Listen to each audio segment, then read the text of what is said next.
we're going to have on Friday, because I think it's important now. We're going to have a stager and a photographer and start talking about, okay, now's the time to really get you home looking sharp, because I do think we're going to see a bit of a bounce.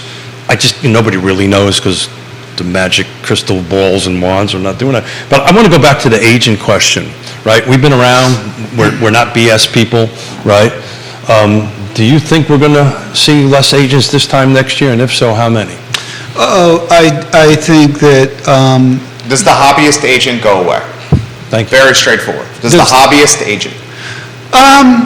Actually, no, because there's a lot of agents that have been in the business for 20 years that it's I hate to say it, it's a little bit of a social club for some of them. And so they stay in because they can. It's not necessarily how they make a living. They enjoy it. That kind of thing. They're good, and they serve a certain market. The ones that could get beat up are the ones that thought the last 2 years is how it's always going to be. So if you're newer to the market and you had some pretty good deal flow early and you thought, gee, this is great and fun and I'm making terrific money, well, you're going to have to make a shift. Shift. in your mindset there. And so I do think what we'll see, Jerry, is more of the part-time realtor. Yeah. I think they'll drop out because it's not worth it for them. Coming up soon, we have to pay a bunch of dues and things like that. So to your point, I call them dual career realtors, where we talk to real estate agents all the time, right? This is what you and I do a lot of, and I've seen this weekend at least 4 of them that I've been having conversations with. You know what?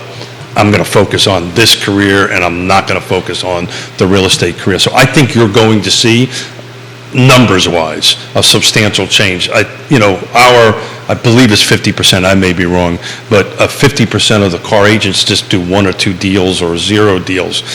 The rest of them, are very different. Not that they're... Tommy Brannick likes to say 15% of the agents do 90% of the deals. Thank you for saving me, Jerry. Yeah, I think that's it. I think that's right. Yeah.